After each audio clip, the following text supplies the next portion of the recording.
Hello, good morning, and welcome back to the Saturday Weekly Ramble podcast. I am Euclid, your host, and we are going to be going over a few brief things for our second episode of the podcast. Number one, I think consistency is something that this channel has lacked for quite some time, and after seeking what I would consider to be a little bit more versed advice than my own, that was pretty much confirmed, and the confirmation was good. It's healthy to receive some constructive criticism, and I have received just that. With that being said, I wanted to talk about a few things within the channel and the changes that we can look forward to expecting in the near future. Number one, those very changes. I have been kind of on a mission, but there was basically no debrief in said mission. And what I mean by that is that, yeah, I was pumping out videos, but let's just stop before we go any further. The phrase pumping out videos sounds like a factory, right? Sounds like something you would mass produce. It's not good. And there's always that itch to create more videos and to put them out there and to be, there's like a fear of not putting more videos out there. And I'm trying to slow down, reel back, and really look at what the bigger picture is. We have a following. There are a lot of you that will show up even when the schedule seems totally out of line for your time zone. Even if you don't have a good sleeping habit and you stay up late, I'm surprised that so many of you showed up to our test live stream not long ago when we were trying some Stalker Anomaly. But also even when I was streaming in my Discord, just for as a local small stream, people showed up, out of nowhere, and it was a really nice, I wouldn't say a surprise, but well, it was a pleasant surprise because I really never streamed before, but that's something that I want to shift more so over to because, let's be real, it would save time. And it would be a good way for me to play games, but also be able to interact with you guys and talk about the games that we all seem to, at least the ones that we have in common as far as our taste and what we like in video games. So, the weekly podcast, every Saturday morning, I want to release one of these episodes. I want to do it early in the morning for those of you internationally that are not near my time zone, near my area, because I am located in North America, in the east side of the United States. So because of that, I think it would be wise to put it out there to where people on the other side of the world might get a chance to see it before, 2 days later or a day later it would feel like, right? Depending on your schedule. So I released the reaction video for the reaction video for Atomic Heart. That was something that was pretty long expected. That's something that I wanted to see more of for quite some time. And I really liked what I saw. Really good reception was received. A lot of people from the other side of the world, explained to me what different things meant. I appreciated them filling it out. Like a lot of Russians basically kind of piling in, but being very polite and very kind, and just telling me more about the game, about Mundfish, being a developer from Russia, just kind of filling me in on what it was about and why some of the things look the way they do, and that how they were not surprised that Atomic Heart has many of the features that it does. I look forward to what we're going to see from Mundfish in the future, so I'm excited for that. Something else I'd like to bring up is, what do you guys think of a set schedule? Obviously, our first foothold towards something having a set schedule would definitely be this podcast. This is the pioneering part. We've tried a set schedule before, but I was always setting it week by week, and it was exhausting. But to have a set schedule and for it to be ingrained, it would become habit, and therefore mentally no longer feels like a chore. And I don't think it would, because the podcast is great because, much like the title, it is a weekly ramble. I was trying to come up with a better name. You guys can always suggest those better names, and that's completely up to you. I am thinking about, however, one thing I wanted to bring up before we go into some of the recent news in gaming and kind of cover just the stuff that's been in my eyesight is a Q&A. We didn't have our Q&A for the beginning of the year. Yes, I wish and expected there to be more questions, but no, we're not skipping it, but it is way later than it should be.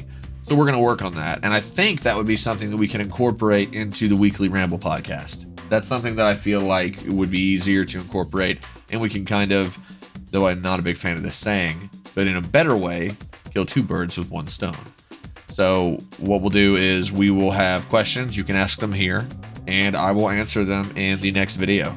And that's how we can do that. We'll, of course, do bigger Q&As for bigger events like end of year, beginning of year, and try to do a little bit better job going forward next year. But with the weekly ramble. If you have questions and you're listening to this now, post them in the comments below, and I'll ask them, I'll answer them in the next week on Saturday. So the thought of consistency is good, and I think this would be a good starting point for building that habit. So let me know what you guys think of a more set schedule, and let me know what you think about the weekly podcast in general, because it's a good place for me to cover what I'm looking at and kind of collect your thoughts on it as my community. I am curious what you guys feel about. So here's the biggest thing on my mind as far as gaming and news. AAA blunders. What the hell is going on with AAA games and their constant failures? I'm going to go ahead and name the two elephants in the room right now, the two elephants in the world right now, and those two are Halo Infinite. Before you act surprised, there is a part of a reason why I stopped playing the campaign temporarily. I'm going to finish it, but I'm going to do it in more of a live stream service. Halo Infinite's failure comes from two things, I think. Number one, a sectioned out and separated release. And what I mean by that, if it wasn't obvious enough, is that the game wasn't released as a whole. It was released incomplete. So initially multiplayer was free. Sure. I understand a free-to-play platform service. I myself, including a few of my local friends, used to play World of Tanks all the time. So free-to-play games are nothing new to me. I also have friends who have done that as well with games such as... Well, I guess it's not exactly the same, but I was thinking of Destiny. But Halo Infinite's big blunder was that it was not released as a complete game. On top of that, paying full price for the campaign, that I don't mind, but there were a lot of questionable things that happened with the market, with the armor pieces in the store and just things being overpriced. Now, they are working on that now, and it's nice to see some of that being alleviated, some of that being sectioned out and taken care of. But that was obviously something that definitely set them back. Another thing, too, in the campaign itself is that I have only gotten through the first area completely, the first section of land in the campaign. And without getting away any spoilers, in case some of you may have not played the game even yet, what I will tell you is that though I like the game, I like how it generates different encounters. I like how you might run into a squad of Marines or Dead Banished, or it might be an altercation, like a fight between a squad of the two opposing forces, and you can intervene by your choice. I like that, but what I don't like is all the concept art that was released for Halo Infinite, all the things that we were supposed to get for the game, and we really didn't see any of that. The world felt empty, and it's a huge world, and I feel like Halo Infinite did for Halo, or is trying to do for Halo, what Metro Exodus did for the Metro games, but Metro Exodus did it well.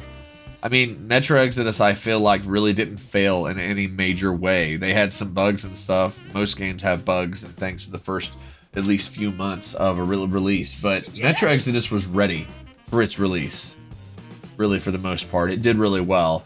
And I'm not even mentioning it because of my love for the Metro games, but I felt like it was more prepared for its release than Halo Infinite was. So Halo Infinite was an incomplete release, and they delayed it a year. Well, they should have delayed it longer. It should have been released as a full game. Co-op and campaign is still not available. That was a blunder. I had planned on recording the entire experience cooperatively with my friends and us being able to jump in based on progression and replaying missions, and that's what cooperative was supposed to be. So releasing the single-player multiplayer, the single-player campaign, and the cooperative campaign experience, all three on 3 different occasions, was a stupid mistake, in my opinion. Now, this is no hate in any way, shape, or form towards the developers, but I think the biggest thing we're seeing here, and I'll mention in a minute, is a problem with publishers in general. Another thing that we've really just got to at least give a passing glance to is Battlefield 2046.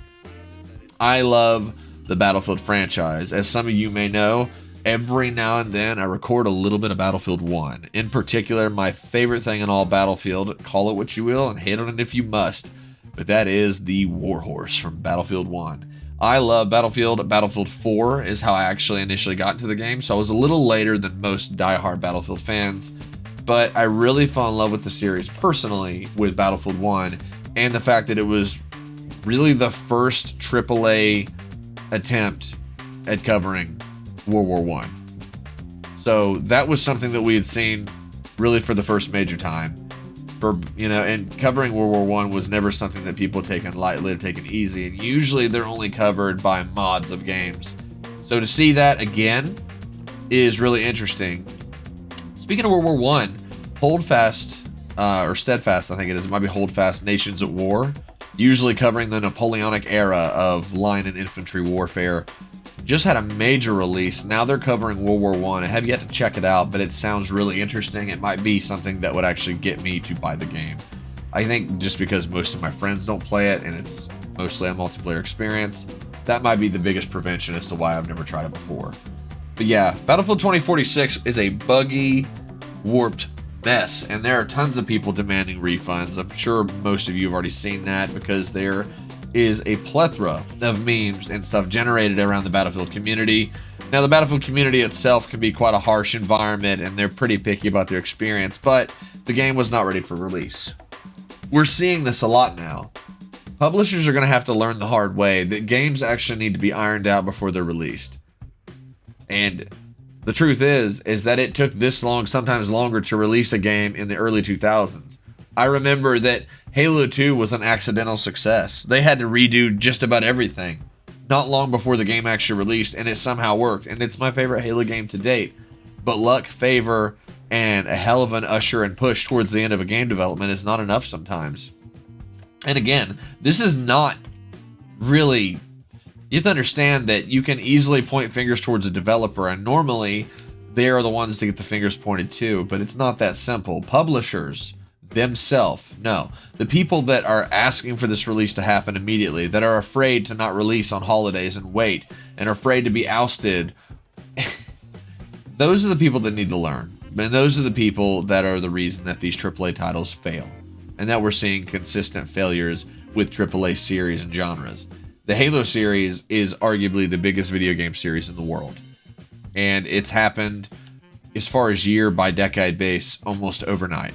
So seeing that change is literally, it's pretty insane to me to imagine such an infinite, that's stupid, such an amazingly huge community, let alone series, which is now across all but one platform. You see that, PC and Xbox at least. And it's underperforming. People don't really talk about it as much, other than the glitches being funny, which is part of the reason I did that recently. But, and the multiplayer. You know, the multiplayer feels like a good time. I think it plays really well. And that's like the most ironed out part of the game is the multiplayer. Not the store for multiplayer, but the multiplayer itself. But as for Battlefield and Halo Infinite, as I'm sure we'll see with more titles in the future, these publishers have got to learn that it's going to take longer and longer to create these more and more advanced games with more demanding story options, with larger, more expansive worlds. It took Metro Exodus many years to be made, and it was simply a single-player experience. That's what they focus on. And there's a lot of reasons that I prefer that. And one of those is that I feel like the campaign doesn't suffer because the attention's not divided. And we're talking about what was, at least at the very... at least years ago, was considered an underdog video game developer. And they really punched above their weight. And there's nothing I love more than an underdog uppercutting the industry that underestimates them. But I'm not seeing that from Microsoft as far as the handling of Halo Infinite. I'm not seeing what we should be seeing from Halo Infinite. There was a blunder. AAA titles are failing, and it's really that simple. And publishers are just going to have to learn. So in a closing for that subject, AAA games are going to have to they're going to have to take longer to be made, and we're going to have to just be patient. And there's going to have to be a better roadmap for that. But anybody can say that from their seat in their computer room, from their hobby. So I just hope we see a better treatment of those games.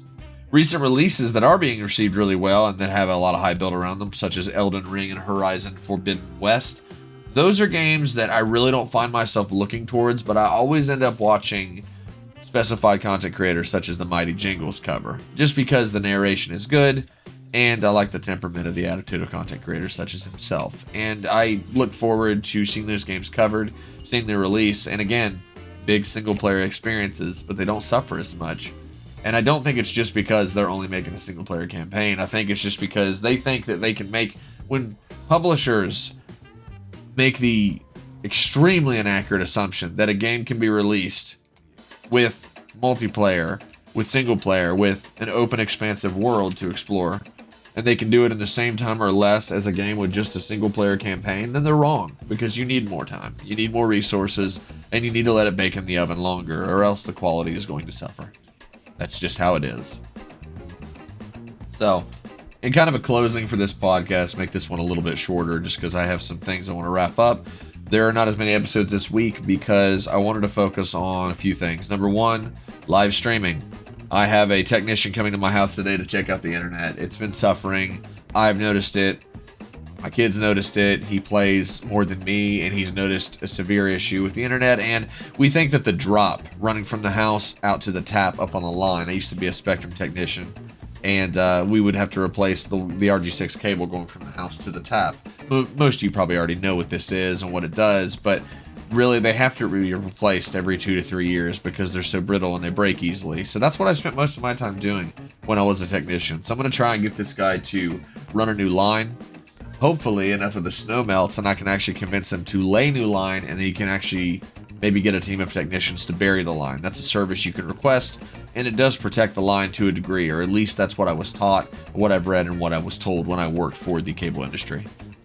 So another thing in closing is a new type of content. I love playing through games. I love getting your all's opinions, and I know that there's a handful of you that really like watching these episodes, but here's the truth. I want this channel, and this is hard for me to say, I want this channel to grow. I want more people to be brought into the community, much like yourself. But to do that, we have to make it more discoverable, more enticing. You can't blame somebody for seeing an hour-and-a-half long episode of Halo Infinite in a game that they've already beat and swipe by. Like, I've already seen that, and I don't know who this guy is. Some good advice recently really brought this to my attention, and honestly, you can't argue with it. Not even disappointed, it's just kind of the truth. It's kind of common sense. It is common sense. So, expect shorter episodes when we play. Don't worry, we're going to continue the Stalker Shadow of Chernobyl playthrough, and I do have intentions to do live streams to finish Resident Evil Village as well. But the truth is, guys, like most of you, I'm very busy, and that's the main reason I want to push towards live streaming. I don't want to get away from something I'm used to, but at the same time I really do, and I'm kind of excited to change up how I do content on this channel, to the point where I want to stop calling it content, how we do things here. You'll notice I reference the channel as our channel, our playthrough, not mine, because it feels like it's a part of everyone's. Those of you that choose to give your free time to be here, that's kind of the kind of community I've tried to build, and I have to say, I'm not disappointed. You guys have really been a great support system for me, and if it wasn't for the attitude and the way you guys supported me, I would have quit this years ago. But I do want it to grow, and I do want it to do better, and I think that it can. So just expect some changes in the channel. We'll still be covering the games and the things you like, but it's going to be a lot different from just playing the games. So look forward to that in the future. Last but not least, I want to go by a quote, something that was mentioned to me, and I'm going to try and take by heart because there's a bit of soul underneath it, and I think it's something I should follow. And that saying is, less is more. That goes back to what we just spoke about. Different content. There will be less videos on this channel, at least for a good long while. But the reason for that is that these videos I'm going to be creating, because as you all know, I'm a one-man show. I create my own thumbnails. I create my own videos. I edit them myself in Adobe Premiere. I have advice from good friends and artists and such, but at this time of my life, I'm on my way to paying things off and getting things equaled out, and me and my significant other are working as a very good team to do that. Because of that, I cannot afford an editor and pay them what they deserve. Because of that, I cannot afford a thumbnail artist and pay them what they deserve, I should say. Sorry. I would have a team of people, one for editing thumbnails, one for editing videos. But we have a long way to go before we get to that point where it's justifiable and where, again, I want to mention, I can actually pay them what they deserve. Right now, I could not manage to pay talented people what they deserve. So asking is folly, and I'm not going to try and fool a new artist with good talent to do things for less than what they deserve. So, if you know somebody, feel free to have them reach out to me. But again, I do not know what I can promise, and that's why I am a one-man show as of now. Less is more, guys. So less videos, much better quality. That is my plan. So, In a wrap, guys, that pretty much concludes it for the weekly ramble, and I want you guys to let me know what your thoughts on everything are. What are your thoughts on the AAA game failures as of late, such as Battlefield and Halo Infinite? How do you feel about it? Do you feel, if, in your opinion, the games are fun and did well? Personally, I'm loving the Halo Infinite campaign so far. It just feels empty. Battlefield 2046, haven't bought it yet because the reception's been so poorly received, and I would rather spend my money on stuff that I feel like I'm not going to have to wait with a DayZ-esque experience. I mean, you have these blunders of games that are released and they're not complete, they're not ironed out, and we're paying full price for them. So, if it takes longer and the game price has to go, I mean, I really don't care at this point, but games need to start being released and not feeling like we're the ones that have to put them back together. So, lower your expectations, be patient, and if it must be the case, don't pre-order games and wait, because it sucks when a game fails and you're on the sidelines waiting for it to be good before you buy it, but it sucks even more when you get stuck buying a game and you're waiting months and months for it to actually be playable and enjoyable for the community. Last thing I want to do for the weekly ramble is talk to you guys about Dexter and Wednesday, our cats. And they're doing really good. Wednesday is warming up to Dexter. Dexter has already gained 1.5 pounds. He's whiny and he's wild, and he doesn't like people being around him when he's eating, but he is doing a lot better. We've kind of been petting him while he's eating, carefully, of course, because he is a bit wild. And he's doing really good. He's been chilling with us in the bedroom in the evening when we're just kind of hanging out and watch TV, or if we're in the living room chilling, he's there with us. So he's warmed up to pretty much everybody with the family, and for the most part, he's a loner. But every now and then, he kind of wanders and follows us, and he's just been fed, and it seems like he's doing really good. So yeah, Dexter's doing really good. He's looking a lot healthier. We took him to the vet recently. He had some black debris, as they labeled it at our local PetSmart, in his ear. We have since gotten medicine for that. They checked him for worms and everything, and there were no worms. So he's doing really good. He was just malnourished. We're fixing that problem slowly, day by day. So that's really all I have for you guys as far as what gaming news I've had the time to keep up with and what's going on in my personal life. Family is doing good. We're closing to the end of the year, and I just look forward to what the future brings. So I'll keep you guys posted on Dexter. I'll keep you guys posted on what news I follow, and I'll keep you guys posted on better details on what I plan for the quality of the videos in the future.